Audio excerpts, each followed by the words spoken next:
Welcome to Countercast because life shouldn't be just about work, and we think magic is a good way to spend your Yes, time. it is. It is. So, Matthew, let's discuss. Yes. What are we discussing today, Andrea? Let's discuss gatherings in magic, shall we? I think we should actually. Yeah. No. I feel like I've seen this a lot on YouTube recently, and I've had a lot of conversations with this my local team, my local like group of people. Is that like magic is a cool game, but let's step back for a moment. It's we're here to like connect with other people. That's the point, right? Like it's not we're not trying to dress up like mayhem devils, right? That's not the thing that we should Yeah, be right. doing. If the loose coalition could give us mayhem devil, like we're not trying to do that. We're trying to like connect with human beings. Like that's the thing we're trying to do. Right. And if you've watched Dev's most recent video, Why You Quit, which is fantastic, and you Yeah, should totally read it, definitely do. SBMTG, Strictly Better Magic. Um, if you watch that, it'll say that, like, and I think Spice 8 Rack does that, something like this too. No, Vince. I think Vince Pleasant Kenobi does this.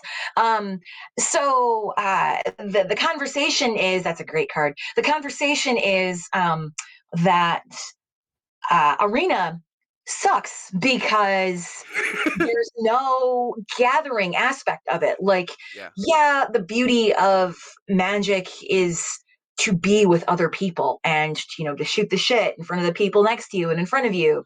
Um, but that is in fact a different topic for a different day.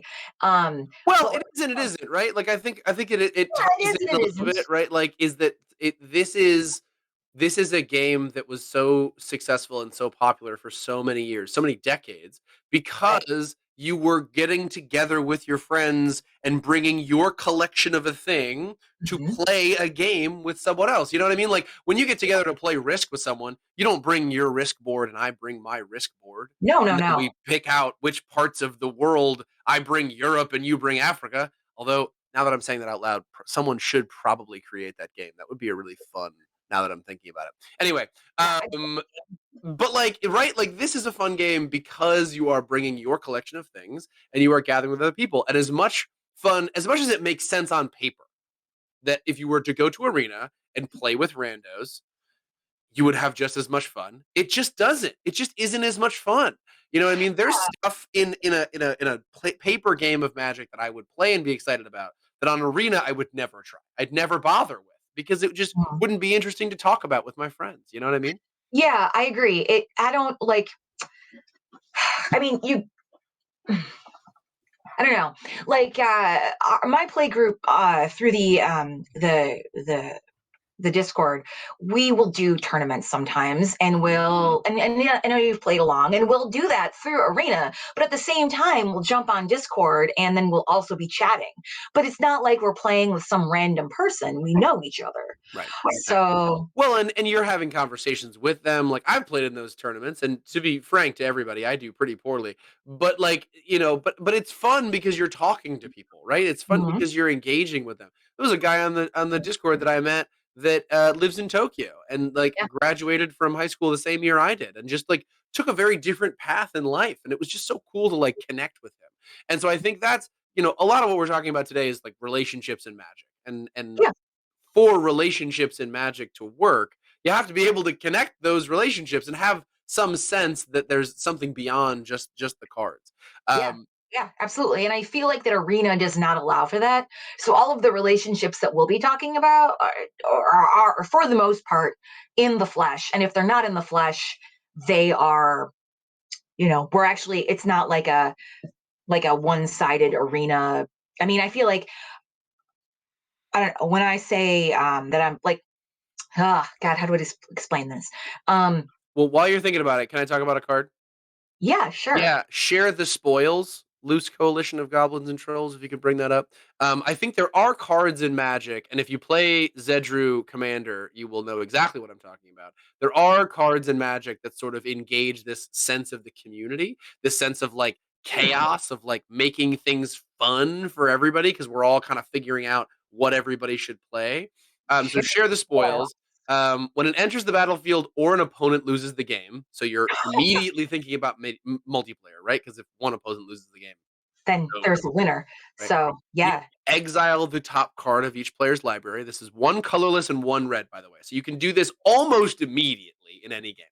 Um, during each player's turn, that player may play a land card or cast a spell from among the cards. Exile will share the spoils, and they may spend mana as though or mana of any color to cast that spell. When they do, exile the top card of their library. So it continues to refresh the cards that are in the middle of the table. And the best way to do this is put the cards in the middle of the table for you all to play.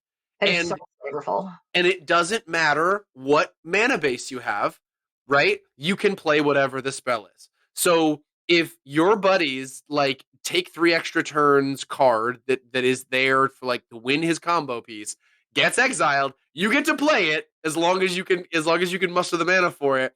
And again it creates this situation where everyone is looking at the cards and being like, okay, if I was you, I would play this card because that's going to benefit you the best. And those are the conversations where we start to think as a team and to work together without having to actually work together. We're still trying to, make the best board that person can make.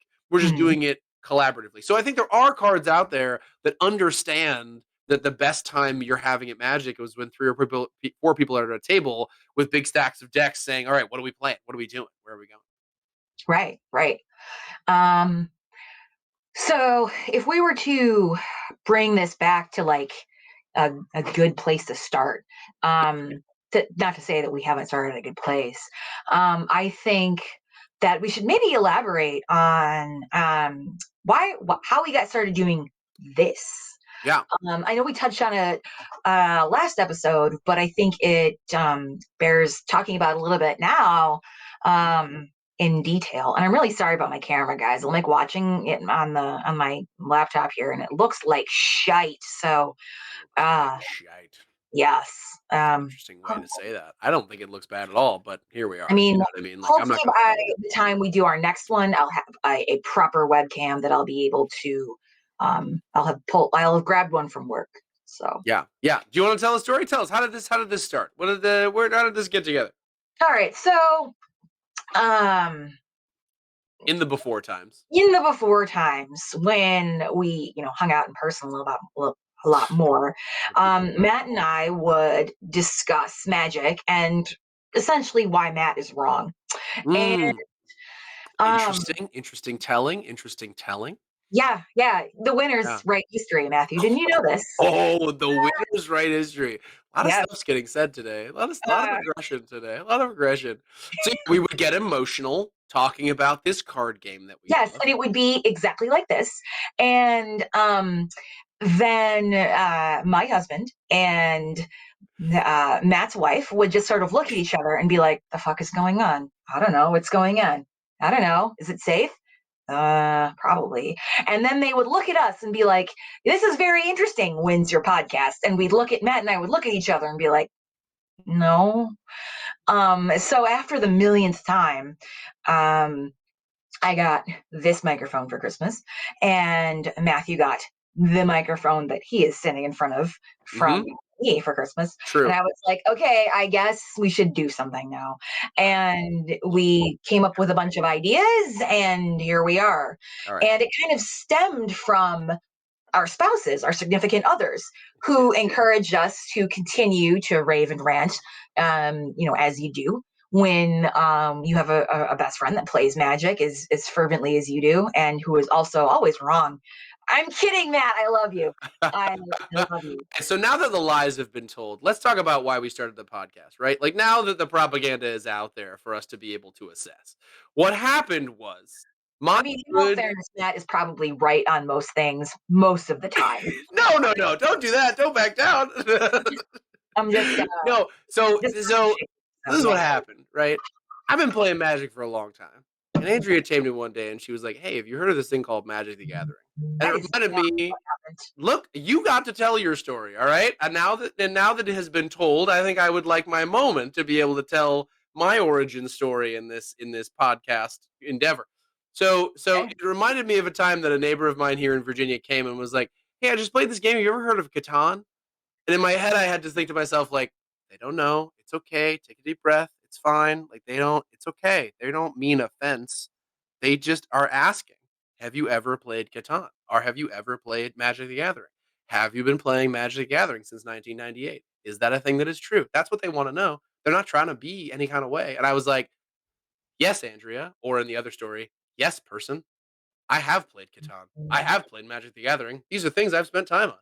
And Andrea then went on to tell me about this really cool Golgari deck and this character called Vraska, which I had never heard of. So I immediately was on the back foot because I was like, well, I thought I was all high and mighty and knew some stuff, but then you're telling me all kinds of stuff that I really haven't been paying attention to. So maybe I should like pay more attention to Magic.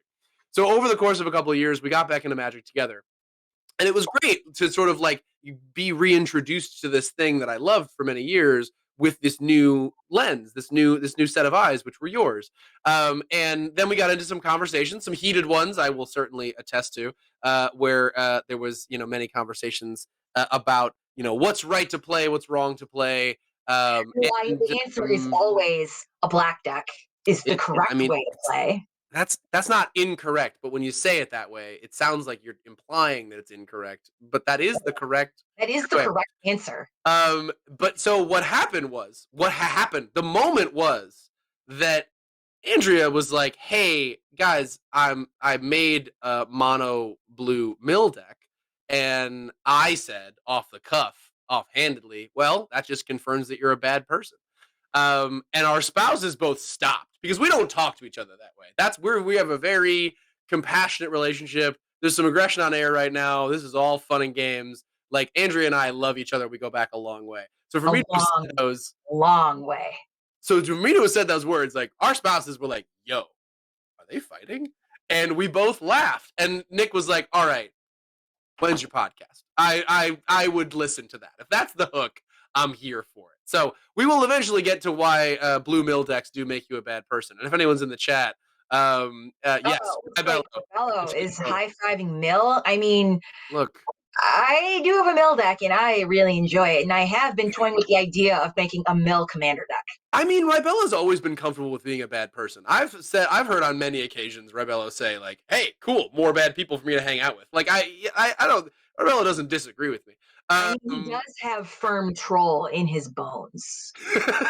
But anyway, so those are two potentially similar conversations about how this podcast got started. I did definitely get this wonderful microphone from Andrea, our resident cat lady, which is wonderful and helping me broadcast to all of you on the interwebs right now. But yeah, I mean, I think that's interesting too because I think both of our spouses were like, "Yes, go do this thing," but distinctly, I think this is important to say, your spouse plays Magic, and my spouse does not.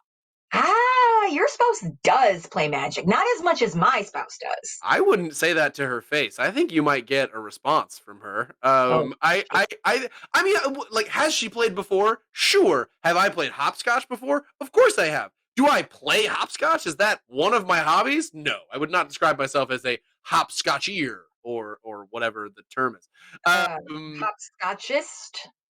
I don't know what these words mean. Hopscotchist. What's like the pianist version? Like if you're a piano player, you're a pianist. If you're a hopscotcher, you're a one who plays hopscotch. Let's just go with that. Hopscotcher. Yeah, probably hopscotcher. Hopscotcher's a lot easier. How did we not get to that? Thank you, Ribello, again. Guys, come to the live chat, the live Twitch streams of these. You're gonna have a lot of fun. We really love the chat. So anyway, like she's played a couple of times because when you're married to someone for 10 years, and I, knock on wood, so blessed and very thankful to have been married for more than 10 years, you want to know what your significant other is into, right? You want to try out whatever the thing is. But like, if you were to give Seth the opportunity to play Magic on any given moment, she would have 15 things other that she would love to do, probably sleeping continuously being above that. And it's funny because I was talking to her just today about one of the things that she's mad at is power creep, which we will talk about in another podcast. But today, for a different day. It is. But for today, like, relationships are important. So I think it's fine to have a spouse that doesn't play Magic. It's also great to have a spouse that does play Magic. But either way, it like Like I go and play Magic, I go have a Magic night, and my spouse is like, "Cool, go do your thing, go live your life." And so I think that's wonderful. But I also think you and your spouse have a very different relationship with Magic in terms of playing a lot at the same tables. Yes.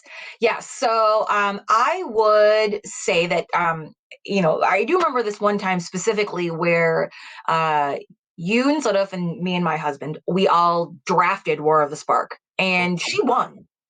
Um, she did. she did. True. She won. Um, so, um, yeah, so she does, she has been known to kick an ass here or there. She's good at games. Let's be clear with the internet. My wife is very good at games. I mean, she's good at anything. Like she's just generally great. But yeah, but I wouldn't call it one of her hobbies, right? Like it's definitely one of our hobbies, slash obsessions, whatever, which Mhm. depending on the day.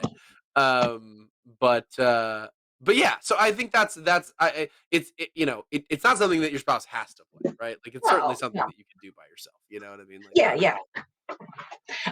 So my husband, who may or may not have some relationship to the loose coalition of trolls and goblins that assist us. Um, so what happened was our friend got us one of those dual deck kits for uh-huh. Christmas. Yep. And it was Merfolk versus goblins. Two wrong answers. Yep. I disagree. Yep. I agree that goblins is a very wrong answer. But so my husband picked up goblins, Mhm. and I picked up Merfolk, and just kind of loved Merfolk. And tried building a couple of different decks. I remember the first time we played, he won a game, and then I won a game. And then after that, I just destroyed my deck and like made it into I tried foolishly doing a modern merfolk deck and then did not realize that you needed a whole shitload of really expensive cards in order to make it work when you're playing modern, including four Aether Vials. And I don't want to talk about it right now because those were $34 a piece. But they're not inexpensive. That's for no, damn sure. no. Um, so I remember when we got the deck, or the dual deck kits. My husband was very Nick was very much of the opinion of like, oh God, no, please, no. And I was like, yeah, I want to learn how to play. This looks like fun. I mean, the art is great, as we've previously discussed. This looks like this. I think I think that this will be exciting to learn and fun, and well, we should give it a shot. And thousands of cards later, um, here we are. And I have built a half a dozen commander decks right now. Yeah, you have a Um, lot of commander decks. You I do. do. Some You of do. them are untested, but when it gets going, it gets going. Um, so yeah, and then I've got like 6 or 7 standard decks. So they were standard in the old standard, so like the Eldraine standard. Uh, and then I've got I think that's about it really. Um, and then I built Nick 2 decks. One is Mono Red Goblins. Yes, yes. Mhm. Krenko is his commander. And Mhm. the other one is Mono Red Dragons, where Lathlis Dragon Queen is his commander. And I feel like he needs to get used to a different color, but whatever. I mean, yeah, if you feel comfortable in a color, that's fine. But certainly, it's. I think there's also a distinction we should make between deck building and deck playing, right? Like there are some people that love playing a deck; they just don't want to build the deck. And other people who love building decks and aren't particularly interested in having to go through the mundanity of having to actually get the combo that they built into the deck. Yeah. So yeah, so I think Considered that's red. Yes, Rebello, something. we have Yes, considered red. we No, have not at considered all. rec. So, Um, oh, sorry, go ahead, Matt. no, go ahead. You're fine. I was going to say, so with all that being said, I mean, yes, we've had magic relationships with our other or significant others, or better halves, as I I would, know. I I mean, would definitely call it a magic relationship. I don't know about you. yes. I mean, I think it would be, yes, it is a magical relationship, isn't it? Um, so, um, so, um, so it is a gathering after all, as I mentioned. So, I mean, maybe we should dabble in other relationships. Um, Mm. and would you agree that this is a very pointed question? So, do you think it makes sense to say that magic has strengthened relationships that you've had or created or built? And you've had way more magic experience than I have. So, can you tell me more about? Yeah, sure. Yeah, yeah. I mean, like, look, there's a relationship that I have with the guy that I was playing in the tournament that I drafted in 2006 in Connecticut with, right? Like he and I were in a moment, right? Like it was the first debut of whichever set allowed you to morph first. I don't Mm, remember exactly which one, but so we're all morphing and we're not exactly sure what, and no one's got any rares. It's all commons and uncommons. And that I'm is the staring way to across play. the guy. What? Commons and uncommons is the way to play. I mean, that's where we were, right? It's draft format. And I don't know his name, right? But I remember him to this day. I remember the look he had. I remember getting down to the last two cards that we were drafting that we were pulling off the top of our deck because we were had played out our hands. And we were like, look, comes down to these cards, man. I don't know. Like this is where we're at. And we were fighting. I was fighting for like as high as I could go, but he needed to defeat me to get to first place, and I was like his like stepping stone to get to first place. And Ah, he pulled the card. He pulled the card, and he yeah. was just kind of like, "This allows me to deal 5 damage because of the things I have on board directly to your face." And I was like, "Well, that's it. I was only at 4 life." And I went on to take third, and he went on to take the whole tournament. And so, Oh, like, that's a relationship, right? If I saw that dude on the street or if I saw that dude in Virginia today, like, would I know him? Probably not. It was 2006. It was a long time ago. But I, I think it's a range, right? It's that guy all the way to my little brother who I taught how to play Magic, who sees Magic and engages Magic in the same way that I do in terms of the art and the flavor, and who I ended up writing no less than 30 or 40 pages of like original fan fiction about our decks and how they interacted with each other and the sort of political landscape that they existed in as planeswalkers, which was fucking cool. And so, like, has it brought me together with people? Absolutely, absolutely. There's mhm. people that I've connected with, brand new connections in new cities that I've moved to. There's old friends that I've connected with after many years that we haven't really had a whole lot to talk about because our lives have gone in different places, but we had Magic to play on Tabletop Arena or on Tabletop Simulator. Like, yeah, it's a really great way to say let's do a thing, and then also let's talk and let's connect. So I've got a million stories all across that range. Okay. Very cool. Very cool. And um again, it's like one of the great things about like I mean, I've been playing Magic in the flesh, in the before times, in the before apocalypse times.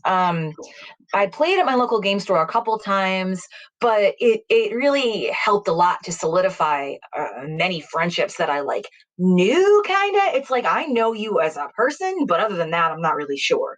Um, and other than knowing you as a person and knowing you like to drink, like that's so magic kind of helped me deepen my relationship with those people, which was very cool, and I am so happy about that now, and then um yeah, that's been something that I thought it's like, I mean, it's funny because we first started playing Keyforge, which is Mm, another Richard Garfield game, which you should totally check out yes. because you don't build a deck, you just get a deck pre-built. So it kind of levels the playing field in a lot of ways. So if you don't know Keyforge already, you should definitely check that out. But Mhm. Very cool. um, probably another different topic for a different day again. That's going to be like my catchphrase, I think. Um, Well, so we should also mention that we're not sponsored, so these are just things that we love. yeah, And yeah, no. but also, Keyforge is the thing. I don't know if you've come back to it. I played it a couple of times, but I don't know that I've played it nearly as much as I played Oh Magic. no. Like Mm-mm. that's like not even close. And I think that that's true of pretty much every other game, right? Like there are people that like even look. I've played a lot of House on the Haunted Hill, right? Like I've Mhm. played a lot Pandemic. of Catan, Pandemic. I've played these games some people have played Catan like 20 times, and like that's no shade. That's great. I have played. Difference playing Catan 20 times and playing Magic for 20 years. Yeah, it's just a completely different thing, right? Like it's just a different Yeah. thing. And so, because it is a game, so yeah, nothing ever I don't think comes close, right? Like it's No. Magic. If you're a Magic, if you enjoy Magic, if that's one of your hobbies, it's a thing you've been doing, it's the thing you've probably done more than other things. Right. And like how Dev mentions on his most recent video, which I mentioned before, why you quit. He talks about, um, maybe you started playing and then you stopped playing and then you picked it back up. But, what other kind of game has had that permanence over this many decades? I mean, it could only really be, I mean, you know, I feel like that for the most part, it could probably only really be a game that brings people together like Yeah, that. And like me and you, if it's okay if I elaborate on this a little bit. absolutely. Yeah, So go ahead. we've known each other from high school. We knew each other through Fair. like, I mean, I was friends with Sudaf when you and I drifted apart, and like we kind of after college, I sort of like came back into the world and was like, oh hey, Sudaf, and then you were there, and we kind of hung out like that. That sounds terrible. No, it doesn't. No, it You doesn't. were Keep there. going. Keep going. Um, so we sort of hung out from that a little bit more. And then from there, it kind of went somehow. I don't remember how this transition happened, but it was like something slam poetry. And like we'd written poetry together, and then we performed poetry together, and then we wrote and performed poetry together. And then it kind of evolved from there to like, okay, let's play Magic. Let's talk about Mm. this. And I think it's cool that it's like one more piece of things that you and I have to talk about. Yeah, yeah. Probably It's one so more piece mushy. of Sorry. it's one more piece of the relationship, and that's what I think is cool, is that you this is a game that has such wide appeal that even if you and I have never played the same type of Magic, right? You played, Ice Yeah. Age and I played Onslaught, or you played Zendikar and I played Fallen Empires, right? Like we may have been decades apart, but we have learned the same basic rule set, and we have engaged the same artistic strategic game, and enjoy some combination of art and strategy. I think there is a certain type of person that enjoys some combination of art and strategy that is drawn to Magic the Gathering. And I love hanging out with those people. I think that's a lot of fun. So but it doesn't have to be the only thing we do, right? It doesn't have to be the Right, only right. part of us. I buddy of mine here in Virginia, I met just a couple of weeks ago. He lives in my neighborhood. I threw up a Facebook post and said, "Hey, I don't know if anybody is interested, but I play Magic the Gathering, and I'd love to have some people over." 3 days later, I had a commander table at my kitchen table with three people that I had never met. That we were just like, "Hey, we got commander decks."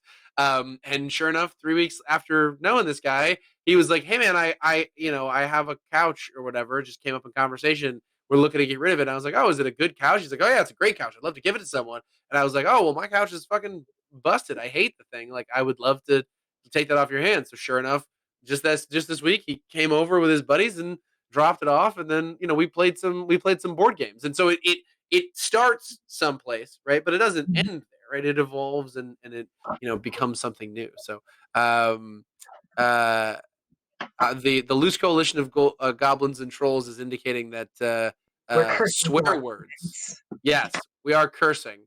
Um, I don't hear myself cursing, but that doesn't mean I'm not. So Do we plan on monetizing this? I don't. I'm doing this for fun, not money. I mean, I think that's a different question, but yeah, we can swear less. Swearing less is just generally a good thing in my life. Yes. So I Yeah. appreciate the call out. Okay. Yeah. So yeah, I feel like I feel like that's the thing, right? We've sort of talked about how relationships can grow out of Magic, where it can come from. Um, I really wish we had a Magic card about relationships that we could throw up here at the end to sort of end Cathartic on. reunion. Yeah, tell me about that. What is cathartic reunion? I think it's like one in red, and you discard 2 cards and you draw 3 cards. And the picture, um, the art that I'm thinking of is Chandra and her mom hugging. Yeah, And one colorless and a red sorcery. Thank you so much. yeah, Um, there we go. Can't the believe I ca- remembered that. the chasm of years and worlds collapsed under the power of their embrace. Oh, Yeah, that's the warm fuzzies that I needed. Thank you so yeah. much. That's wonderful. That's great. You're welcome. It's not every day that I'm able to just recall a card and be like, "Yep, there it is." Um, there was one other thing I wanted to kind of touch on before we close today. I think Sure, we're sure. kind of closing, and I know Cathartic Reunion is, quite a cathartic ending. It's a hell of an ending. You better have something really good. No, Yeah, cool. Go on, everyone. Go ahead. but a lot of magic revolves around your local game store. Your Oh LGS. yeah, sure, yeah. So, I don't know about you, but I went to my LGS twice, and it was terrifying. Have you gone to, LGSs, whether it's, one of the three in the area that I remember off the top, or I can name off the top of my head. Have you played a lot of Magic at the one place where people play Magic for the most part? Man, yeah. So there's a couple of things here, right? The first thing I should do is own my privilege. Is that when I walk into an LGS, like a local game store. I mean, I'm a white male, right? So like I look around and it's just a lot of other people that look like me. So that is less anxiety inducing. However, what I can resonate very strongly with you about is that when I sit down to play Magic with people that have come to play Magic, I go from a person that knows how to play this game to the biggest noob that ever walked the planet. I feel like because the some of the reception that I get from those humans is just cold and icy. So if that's what you're talking about, then yes, I can relate to that very Oh. strongly. But hopefully you've had a better experience. My two experiences were pretty good. I was freaking terrified.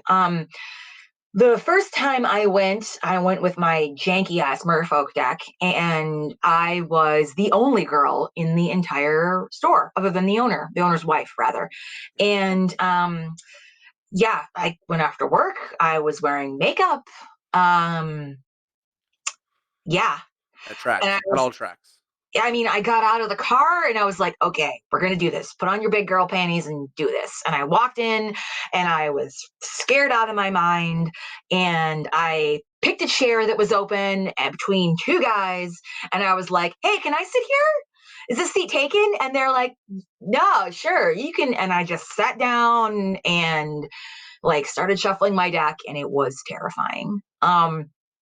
They were all really nice. One of them gave me an extra playmat, which I thought was very sweet. And then the next time I went, they were like, "Yeah, you're playing with the fish deck, right?" And me not knowing what the hell they were talking about, I was like, They're like, "Yeah, you're playing with Merfolk," and I'm like, "Yes, yes." And they're like, "Okay, here's 4 copies of Silver Gill Adept," and I was like, "Oh, that's really nice." So they were great. They were really great.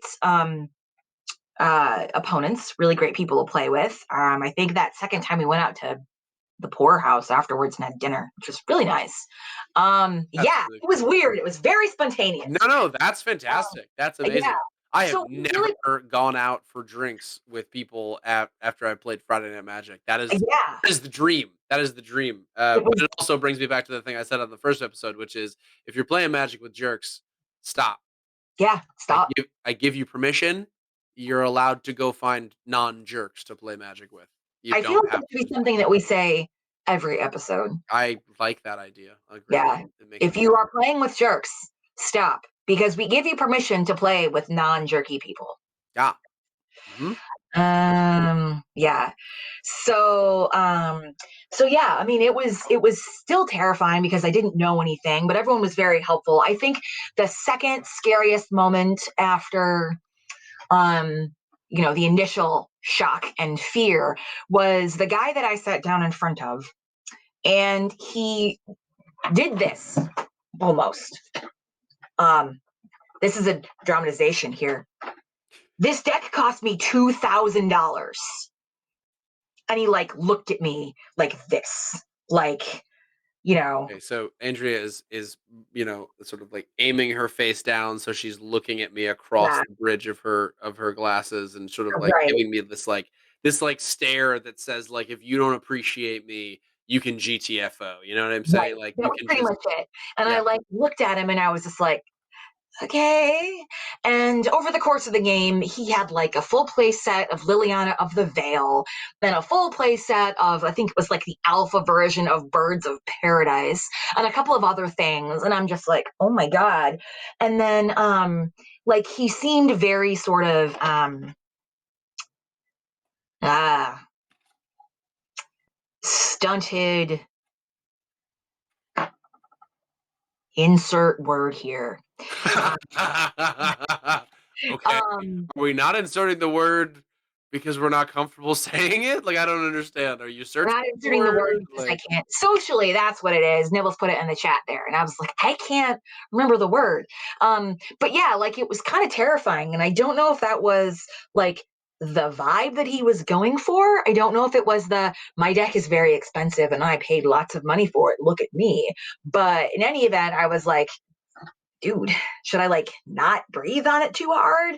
And that was maybe like the only negative feeling I had. But everybody else, like, they kicked my ass, and it was a very cordial experience. Um, yeah. So I mean, it was the third time I went to an LGS. It wasn't really an LGS; it was a pre-release, and we went to this bar called Knox, which is like a nerd haven. It's amazing. Like it's got Harry Potter stuff everywhere, and oh god, it's so good. We had a pre-release there, and it was, excuse me, fantastic. And yeah. again, I got my ass kicked, but it was fun. Yeah, Uh, well, and I think that's something that's worth saying too. It's like losing is not the end of the world. Like sometimes I win Magic, sometimes I don't win Magic, but a long time ago I stopped playing to win. I play to play, right? Like yeah, I winning is fun. I'm not gonna say it's not. I'm yeah, not trying to win, but like I'm not, I'm not overwhelmed if I lose. So right. And yeah. I Um, go ahead. I don't have much after this last thing I'm gonna say right now. So, you Well, know, you're able to say whatever you want. Go ahead. um, God, yeah, I can't remember what I was gonna say now. Thanks, loose coalition of goblins and trolls. I Hey, hey, cannot hey, remember hey, what I hey, was gonna. hey. Let's not throw shade at the loose coalition of goblins and trolls because they might just start throwing switches on us. We don't know. We don't know what they can do, If we're at the you end, know. then Um, but yeah, um, thank you everybody in the chat and everybody that's been with us in the live version, yes, and thank you definitely. Andrea for talking to me about Magic today. This has been fun.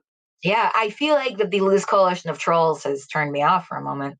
I don't blame them. But yeah, this was certainly a more abbreviated conversation, but it was something that I really wanted to talk about Yeah, because with the pandemic going on and so many people being physically cut off from each other, I feel like it's important to kind of come back to something that is a big piece of Magic, right? It yeah, is the relationship building, not yeah, just we're playing a game, but it's yeah, also you are a human, I am a human, let's have an interaction. yeah. And Absolutely. I would say the only time I'm not playing to win and the only time I rage quit is when I'm against a white weenie life gain deck. So I I think will we not all have stand. our rage quits. I think that's actually that. Tune in next time for what are our rage quits? What are Oh the my things God, that is such a great idea. we Yes. refuse to play against? Yeah. Thank you, everybody. This has been great. Stay safe in the blind eternities out there. Yep. I've been Andrea. This has been Matt. All of that is true. We'll catch you next time. Yep. See ya.